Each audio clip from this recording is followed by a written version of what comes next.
Okay, what are you doing?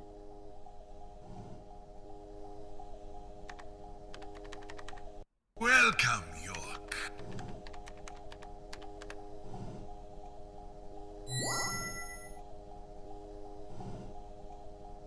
I brought the documents.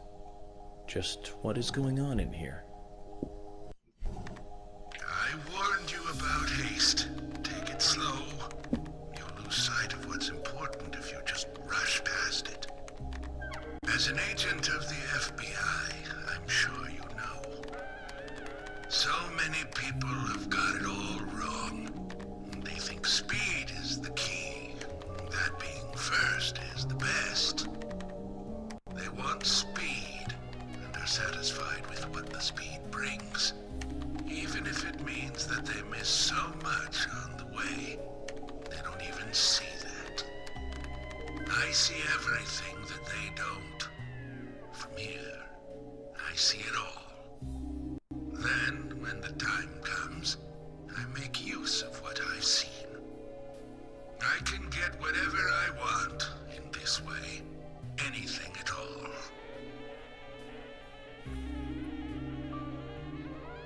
You're certainly talkative today, Harry. But I didn't come here for a business lecture. Tell me everything you know. Speed is not important. Timing is what is important. Timing. York, you have a natural gift for waiting for the correct timing. Just be careful that your haste does not ruin everything. That will be vital to solving the current case at hand. York, I know more than you think, but less than what you hope.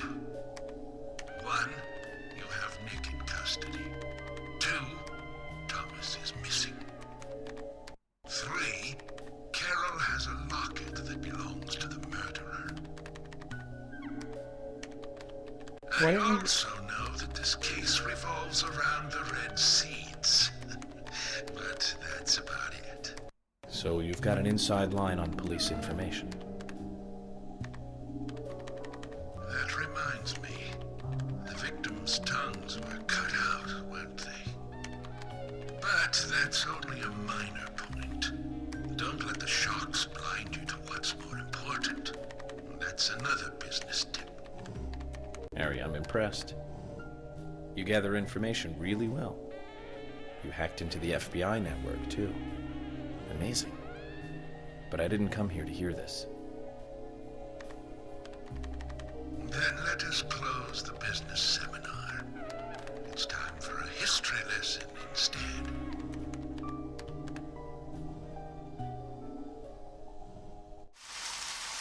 And what is that? I remember it as though it were yesterday, if you'll pardon the cliché. It was dark, raining, a foggy night. My parents, who normally got along, were fighting over something. My father was blaming my mother, it seemed. So I left the house, headed for the clock tower. There was a party being held that day to celebrate the tower's completion. I wanted to see the town from above, and so I decided to climb the tower.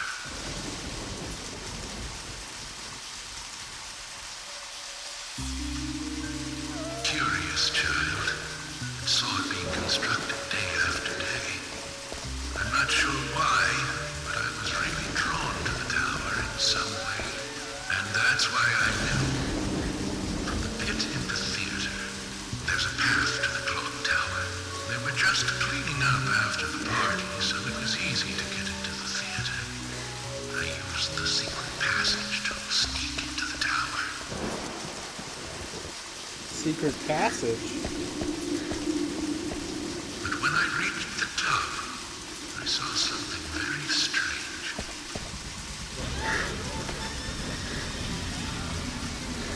There were soldiers there, all wearing gas masks. Why were they wearing gas masks? I moved closer and saw that they were fiddling with some kind of device.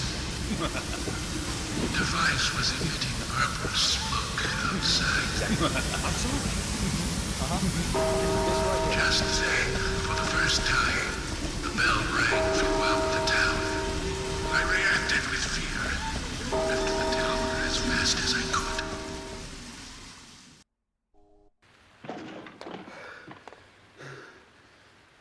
And then? When I got outside again, the purple fog was spreading. I covered my nose and mouth and ran home. I unconsciously counted the number of times the bell rang. After the 12th time, the bell did not stop ringing. It rang a loud 13th time.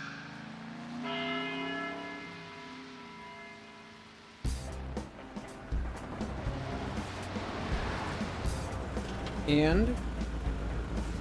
I got back into town to see another, even more disturbing sight. The people were attacking and killing each other, rampaging as though insane.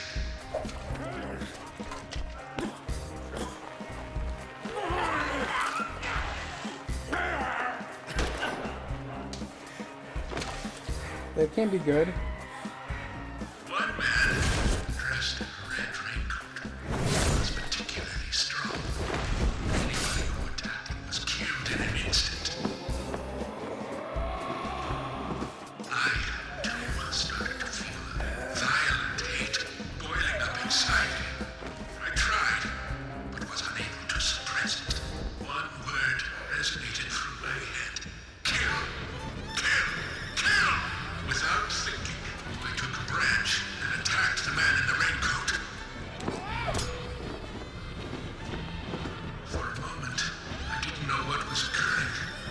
The face beneath the hood was that of my father, painted with an expression I had never seen before. Hatred and angst. He clearly saw me, but that did not stop him from attacking me.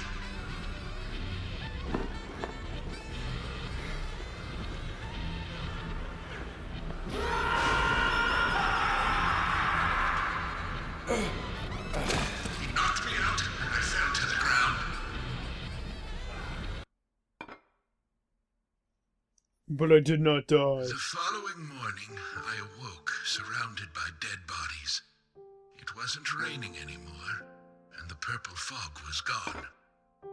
I couldn't believe what I saw, and what I myself had done. But even worse things were waiting for me when I got home. My mother was dead. Killed, presumably also by my father.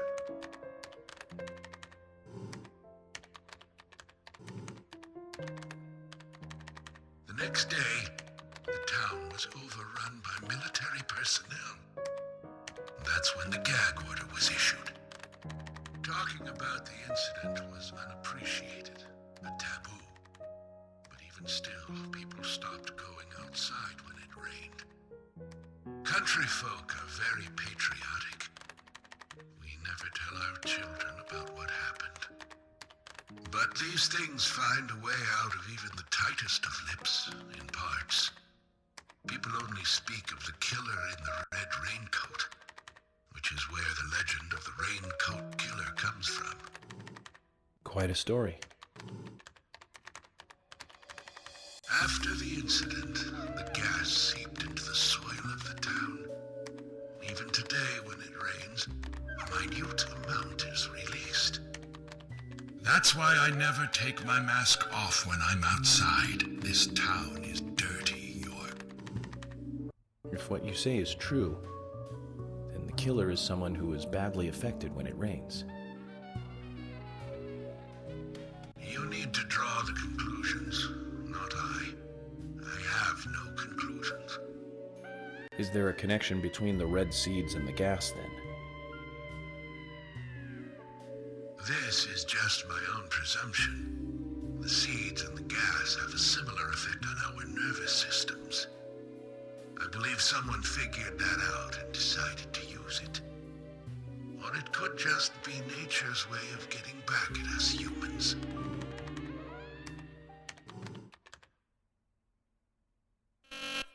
York! Good news! Hear from George soon. They have found Thomas.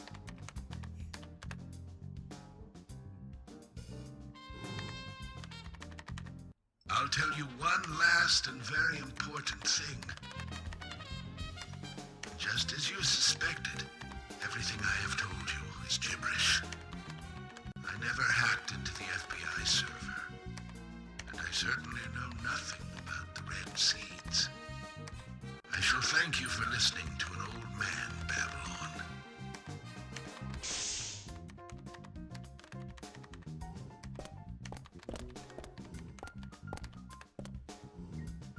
Let me ask you one thing then, Harry.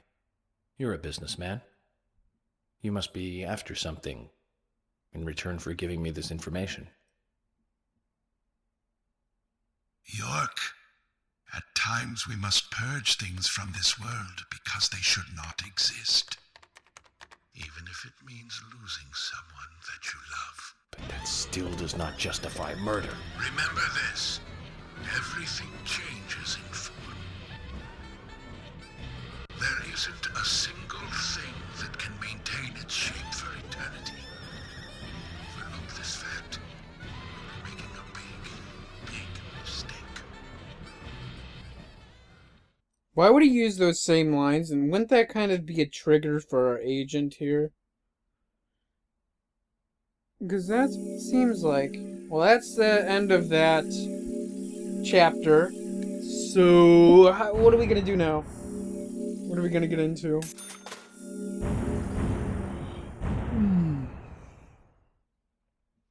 So I'm thinking a lot of the psychological shit is due to whatever our Agent York went through as a child when his father murdered his mother and then killed himself. I still find it kind of funny how he mentioned something earlier in the game where it was like, women are crazy, but it's like, your father murdered your mother and murdered himself, so why wouldn't you see it for men being crazier? Anyway, let's see what they want to get us into next. We're going to find Thomas. He's probably covered in somebody's blood after murdering somebody. And we found him because he murdered Emily in front of George. Like a serial murderer and stuff. Oh, and now it's going to rain. Now it's going to fucking rain. What's going on? What's up? York, we found Thomas. I know. Ah, he's at his house, right? How did you know that? Timing, Emily. Good timing. Ugh, whatever, just get in. George is heading over there already. Let's get a move on. Zach, things are finally starting to come together. All we need now is for Thomas to fill in the blanks in our new legend.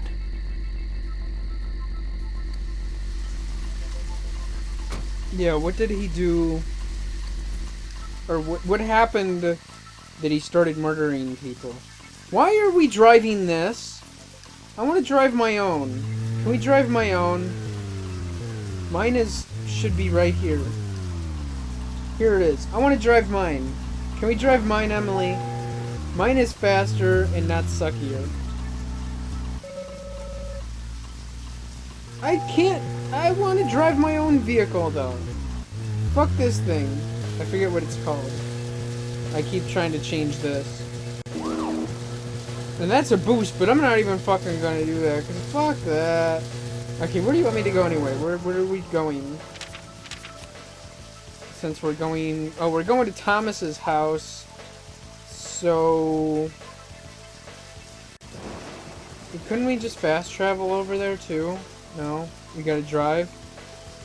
Okay, I think there was a shortcut, though. I could go this way, or this way. Did it already pass the... Oh, it's gonna be right here. Right here. I'm gonna take that and then get on the train tracks. Here we go. Whoa!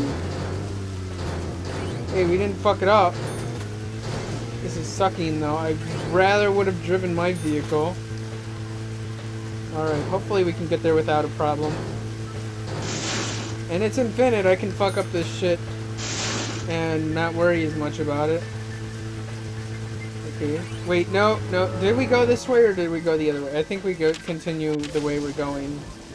And we jump on these train tracks and just follow them.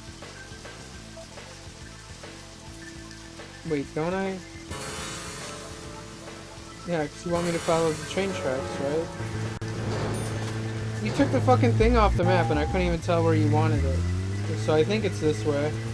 And we just follow the train tracks back to civilization. So I don't know, they're trying to, they kind of like go through spurts where they ramp up the action, or like go through some calm moments, and then ramp up the action. Like, how long did that dialogue really take a fucking half hour? Are you serious? No, wait, no, it didn't. It took probably 15 minutes. So I looked at the clock and it was not a clock, but the recording time, and it's a good half hour. And then I almost